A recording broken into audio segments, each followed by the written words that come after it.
I'm Michelle from Quimby Cottage Knits. You can find me on Ravelry as MK Hansen and on Instagram as Quimby Cottage. I'm recording today from my house in Michigan and it's snowing. I'm recording today from my house in Michigan. We have snow. It is New Year's Eve and this is my last podcast of 2019. And I just want to say thanks very much for coming along with me. I thought I would give you an update today of some things that I have been working on. So first I want to tell you, I'm wearing today my Riasa pullover by Allison Green. I made it in Barocco Katina, which is a chain construction yarn. It's bulky weight.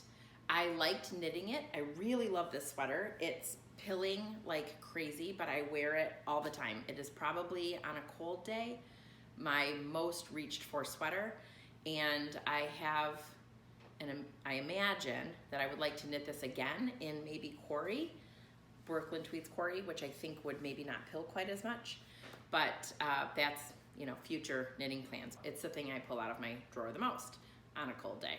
I can dress it up a little bit if I wear a collared shirt, so I don't always look quite so frumpy. I thought I would start by telling you about the things I finished. So the first thing I want to talk about are these amazing Advent socks by Natalie Sheldon. I loved knitting them. I did knit them the way that she kind of gives several options in the pattern of how to go about the knitting of it, where you can knit one color work section each day of Advent, or you can knit one section on each sock for the 12 days of Christmas. If I was doing that, I would still be in the process of that, or you could just knit them. And I chose to use scrap yarn, although I did have to buy a few yarns just to augment my choices. I loved knitting these. It was really hard to stop knitting them, but I really did want to knit just one section each day. I've always wanted to do a mindful knit, something that really allowed me to slow down and enjoy the season. And I'm the season in my life where I think I've pared down my holiday plans to a manageable level, and I really wanted to take some time to be present in the season, and I'm in a season of my life that allows for that. So these were a really fun knit. I didn't make mine twins because I thought, well, they're fraternal twins, not identical twins, because I had so much fun doing them. And I can't really choose which one is my favorite stripe of each one. So it's really hard to decide. I really loved knitting them. I loved wearing them. And then I had forgotten, last year I did, this past summer, August of 2018, I entered a few things in the county fair in Petoskey, Michigan, which is where I have my summer house, the Quimby Cottage. And I won a few blue ribbons. I've always wanted to be a blue ribbon knitter. I forgot that I should be thinking, if I want to do this for next year, for 2020, that I need to be thinking about the categories and what I might want to enter. So I wore these on Christmas Day only, and I'm going to pack them away and I'm going to enter them in the county fair. I think I might enter these in the Christmas category because there are a few Christmas things, although I could put them in the sock category too. It kind of depends. I'm gonna have to sit down and make a plan of what I want to knit for 2020. If I'm going to make a pile of things to enter, I have to be thoughtful about that. I also finished Mr. Hansen's sock head cowl. This is not blocked, but it has already been worn plenty. As I told you, I think we keep our house pretty cold. This morning, the temperature inside the house was 63, which is why you have to wear your wool socks and your wool sweaters. So oftentimes when you're just sitting, you're maybe not quite warm enough. So this cowl has been great. You might have remembered that I initially cast on with a red because I liked that line of red, and that red was a worsted weight. It somehow got stuck in the fingering weight scraps. So I did pick that out. It was not fun, but I did pick that out, and then I did pick up those stitches and then bind off again in a red fingering weight. on both sides, and I just really like the way this has worked out. And he's worn it, Mr. Hansen has worn this several times already, really likes it. It's a nice warm addition to our house for inside layers. Another thing I finished was this cute little sweater ornament by Vera Valimaki, and it's called the Teeny Tiny Holiday Sweater. I think some of you might have remembered that I knitted a bunch of tiny sweater ornaments for my knit group a while back. And when this pattern came out, it looked different. The shape is different, and so I wanted to try it and see what I thought of it. So I think it's cute. I will tell you, she recommends that you knit this on a size 0. I'm not doing that for an ornament that's supposed to be fun. I just can't bring myself to work on a 0. So I did these on a 1.5, and I also did these, I think I did these on a 2, or maybe a 1.5. But anyway, the gauge is the same on both of them, and the pattern calls for this to be 36 stitches over 4 inches. My gauge is 24 stitches over 4 inches. It's about 1 inch bigger than the pattern calls for. I liked the neckline. I think it looks really nice on this, and the twisted rib is really nice. It doesn't feel very fiddly because I think you cast off, by the time you get to the armholes, you have 88 stitches. So it's quite a lot of stitches, I think, for a little ornament. I don't remember what they were for this, and I did modify this pattern. This pattern is the Itty Bitty Sweater Ornament by Pat Blair. I modified her pattern a little because as I started knitting them, I realized she has you knit it like a real sweater. So you bind off a few stitches under the armhole, and then you pick those stitches back up. But once I realized it was just a little hanging ornament, I didn't think it needed that, and so I just eliminated those 4 stitches. So my project is a little bit smaller probably than other people's, and smaller than the pattern calls for. I don't think, the neck on this is a little different. I do think I like the neck here a little better. The cast on is the same, so I think part of it is the proportions. And then Vera has you do twisted rib, and these are supposed to be garter, and some of them I did garter and some I did a regular 1x1 rib, but I wonder if I did this again in a twisted rib, what I would think. In the end, if I'm choosing between the two of these, this project was less fiddly because there are a lot more stitches, although the pattern calls for smaller needles, so I guess you have to choose your own adventure about that. This project took 10 grams. This project weighs 10 grams. This one weighs 5. These were a bit fiddly, but I think in the end I prefer this itty bitty sweater pattern over the teeny tiny. And you can see that there's quite a bit of difference. And again, I did modify this pattern. But I like them both. They're hanging on the tree. They're charming. These take me 2 hours to knit. I knit so many of them that I timed myself. I did not time myself knitting this. And I didn't expect it to be so large, so I ran out of red, and rather than just rip it back, I just cast on with this gold because I like that, and I left just enough, literally just enough, to do this bind off here. There is no yarn left. Like, I don't even think there was an inch left when I was done. So I wanted to make it look a little bit less like I ran out of yarn. And I was lazy, to be honest. I could have ripped back. I probably had enough of this gold to knit the whole thing in gold. I don't know if I'll do another one of these, but I do think I will make maybe a few more of these, and perhaps in stripes. I don't know, I just really liked these. We stopped decorating with ornaments because I was raised with my grandmother, and she dragged every ornament out. It was insane. I've sort of gone the opposite of that, and I didn't put any ornaments on my tree for a long time. This year I realized that before my grandmother went nuts and ornamented everything, she did do a few handmade ornaments, and she died this year. So I have a couple of those. We put those on the tree, literally 2 ornaments. And I realized that I do really like that handmade look at Christmas. So I made a few of these for our tree, a couple of mittens, and I think I don't know if I will do more of these or if I will start branching out and making some different things, but I think I am going to go back to the traditions of my family and have more homemade ornaments on the tree. I'm getting old and sentimental, I think. Now I want to tell you about some works in progress. I think I told some of you that I am knitting a cardigan for a friend, and I have sailed along on that, and I am to the armhole decreases. or the armhole split off.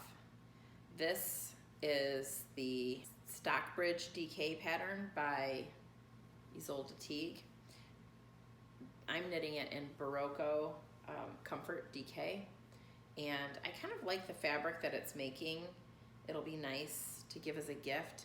There are some kind of slubs in this yarn. I'm not sure what I think about these. I don't know if I should pick them out or not. I don't know if you can see these little white bits. It's in the yarn as you knit it. It's like bits that didn't get dyed or something, and they're not spun correctly, or I'm not sure exactly what that is. I don't know what I think about that. But anyway, I'm to the part where I'm going to be creating the armholes. I'm really excited to do the arms of this sweater because it has integral sleeves, and I've only done, I think, one sweater with integral sleeves. I know that the Fiona sweater has integral sleeves that I really like that. I think Amy Miller did that. I made that and I did like it, although the pickup was a little, the way that you do the short rows, mine looked a little bit funny to me. So I'm wondering if that was me, if it was the pattern, and if Isolde has a new trick up her sleeve for that. She tends to be really good at details, so I'm looking forward to learning that and getting this off of the needles pretty soon. The only thing is that because I'm at a part where I need to be thinking, it's not just on the go knitting, and my daughters are home from college, so our lives are a little bit off of our normal schedule. So I don't know when I can put a good chunk of time into this, but I am enjoying the making of it. On the go knitting has been these socks. So this is West Yorkshire Spinners signature 4-ply. This is their holiday colorway from last year. I think it's called Fairy Lights. I really wanted it last year and I did not get on the stick. So this year I was really lucky. I went into Spun and thankfully they had one ball of this left.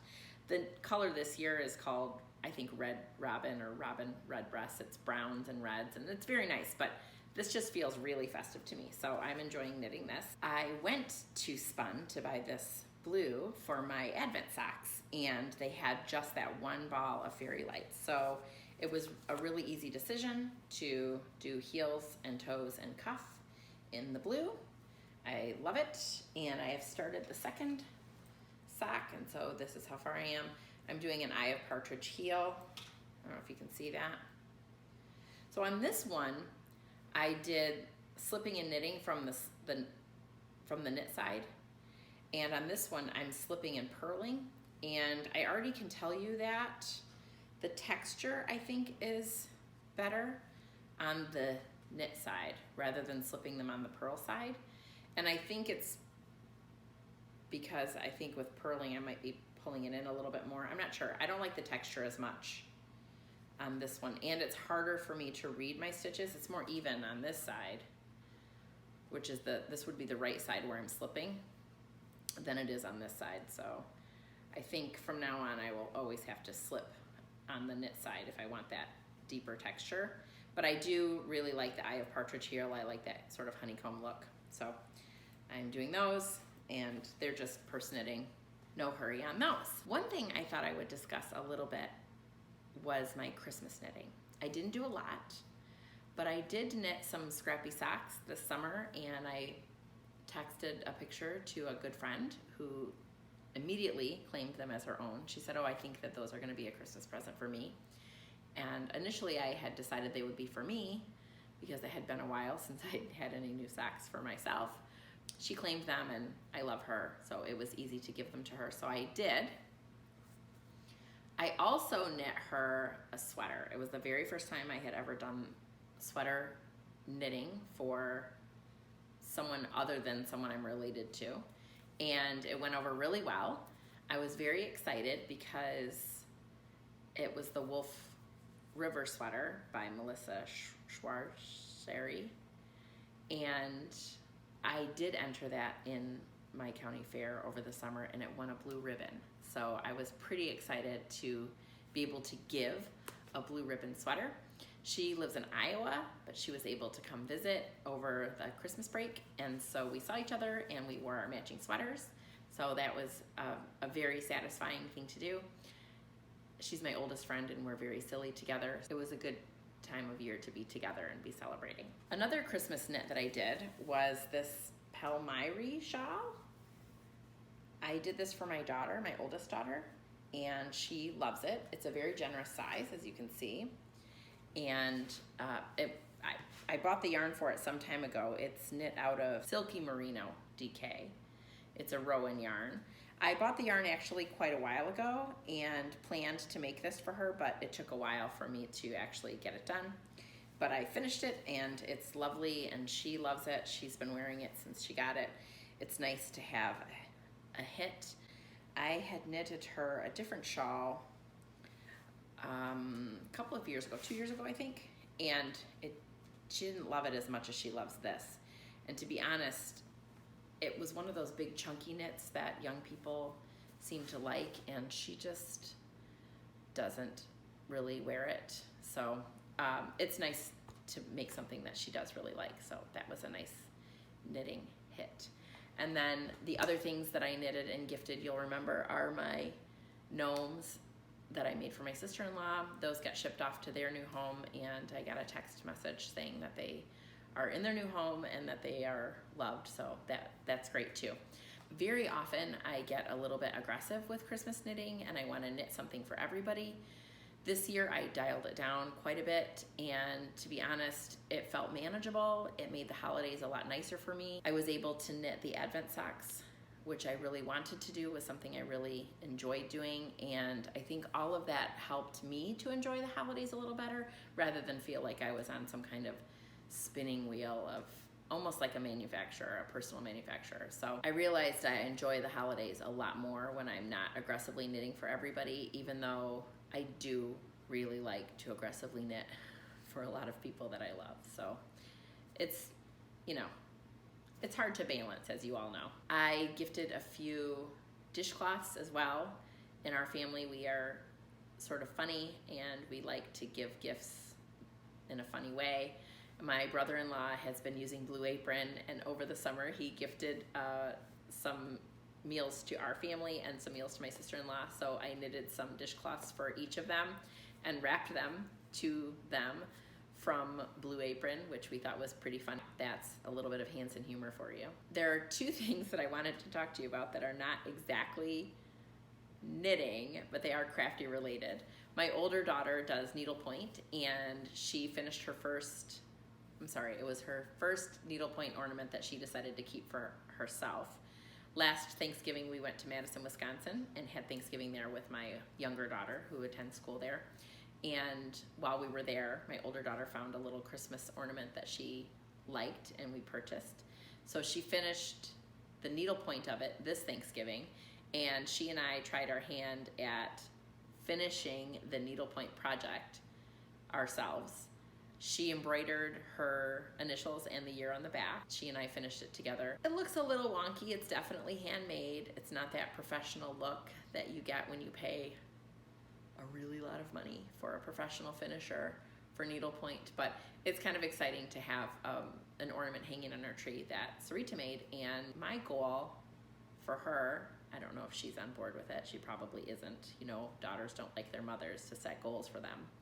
But I would love for her to have a few ornaments of her own for her tree someday when she moves on to her next adventure. So that's why I had her embroider on the back. Last year at this time, our family went to New Orleans for fun, and my husband and I bought her an ornament there that says NOLA, and we gave it to her this year for Christmas. So once she gets that all finished up, maybe we'll be able to put that together. I think about 21 years ago, we lived in a charming little seaside town in Massachusetts called Marion. I loved it. It was like living in a Norman Rockwell painting.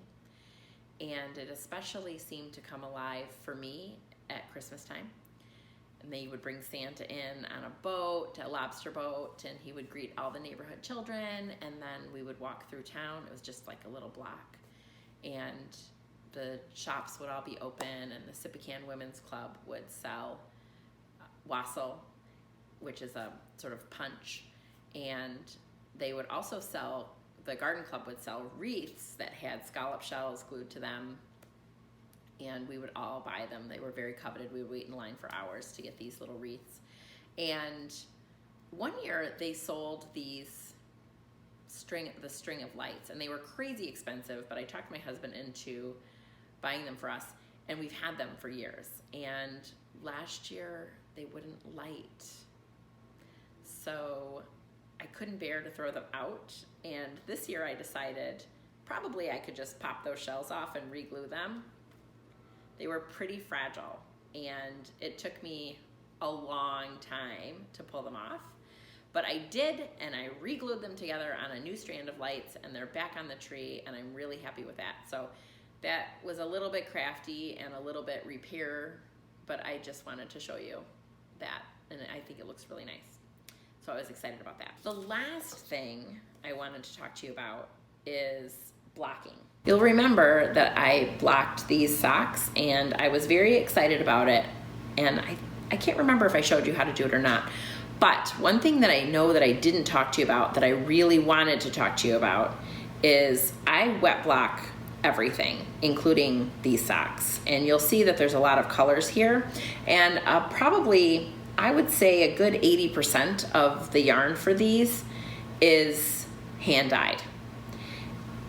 Sometimes when I wash hand dyed things, I notice that the color bleeds a little bit. So I use these Shout color catchers. In no way am I sponsored by anyone except maybe Mr. Hansen. But I wanted to tell you about these color catchers. I love them. You can use them in other laundry too. I very rarely do, but I always use a color catcher when I block something that has more than one color for the very first time. And sometimes when I wash things that have two colors, if it looks like it needs a color catcher, I'll use it. So you can buy these in the laundry department of your grocery, wherever you are in that laundry aisle. And they look a lot like a dryer sheet. They don't have a scent. They have a very faint laundry scent. It hardly smells like anything. It doesn't leave a scent in your items, but they look like this, and they're sort of papery, and also sort of fabric-y in the same way that a dryer sheet is. This catches any loose dye when you are washing your items, and oftentimes you can see any loose dye actually on your color catcher. It'll come out sort of gray or something like that, and that way the color doesn't bleed. Hi knitters, I just wanted to tell you about some things. I'm gonna block my sock, and I don't know if any of you know about these Shout color catchers. I love them. I use them whenever I do color work for knitting because I just don't want things to bleed. These are what they look like, color catchers. And when you pull one out, it looks like this, little sheet. It feels like paper. And then I just put it in my water. When I block my socks and other things, the water is tepid. So it's about the temperature of the inside of your wrist if you were going to feed a baby a bottle. It's about that temperature. So I go ahead and put that color catcher in first, and then I give a couple squirts of my Eucalan. I always wash when I block because I figure I've been hauling my knitting around for a while, and it's a little dirty from my hand oils and wherever else I've been knitting. So then here's my sock, and you see I left all my ends, and I'll cut those at the end, and then I'm just going to go ahead and put this in. One of the reasons I use the color catcher also is because I use some hand dyes in here, and the water is a little warm, not hot at all, and so we'll see what that color catcher looks like. So I just went ahead and soaked that, and I'm going to leave it for a while and come spin it out. So I just wanted you to know about these color catchers. Again, I can't imagine the heartbreak that I would have felt if either of these beautiful candy canes had bled into, the red had bled into the white. I just think that would have been a heartbreak. Or if this purple had bled into this white, or this white here, or this blue even into this white. So it was an easy decision to make. They don't cost very much. I think they're maybe like $5. There are 24 sheets in here. I go through one, maybe a year, one box a year, maybe not even that much. I don't do a really lot of color work. But whenever I think that the yarn might bleed, and always when I use hand dyed, I always use a color catcher. And I just wanted to save you from any heartbreak also. So there's that too. And I think that's all I wanted to tell you about. I sometimes set myself some knitting goals, and I think this year I will do what I did last year, which was make a goal of entering some things in the blue ribbon in the 2 County Fair near my house in the summer. And I liked doing that last year partly because it makes me think outside my normal box, not just garments or socks. The categories sort of help me frame how I might do some knitting, and it allows me to knit a wider variety than what I might normally choose to do. It felt good to have goals like that this year, especially. In the past, I've worked in a yarn store and we relocated, so I don't have that kind of knitting community at the moment, and I do really miss that. So I liked the goal setting to help me move forward. So I think I'm definitely going to do that again. When I look back on my knitting, the other thing I really enjoyed was Vogue Knitting Live in Columbus. It was a favorite thing. I would like to do another event like that perhaps next year. Let me just say this. I'm not really much of a goal setter in the way that other people are. I'm really a planner when it comes to my day-to-day to-do list kind of thing, but I've not ever been a really good long-term planner, or even a planner like for the year, the month even. I'm really good at the day-to-day list making. I remember when I was a kid, I think I was maybe in the 5th grade when the Prince song came out, Now We're Gonna Party Like It's 1999. And I remember at that time of my life imagining where I would be in the year 1999. And I seriously thought I would never live this long. So it sort of is amazing to me that we're heading into 2020. I don't feel old per se. I'm just surprised to see those numbers line up. I don't know if the rest of you think about that kind of stuff. Anyway, what I wanted to say was, even though I've only been doing this for a short time, I've gotten a lot of support from people, from other knitters, and I just wanted to say thank you. It's been really, really meaningful to me to have so many people be so kind to me. I just want to tell you that kindness matters. So whatever your goals are in 2020, be they knitting or personal, I want to thank you for spending any bit of time with me, and thank you for your kindness, and encourage you to your next great success. So I wish you the best in 2020. Bye.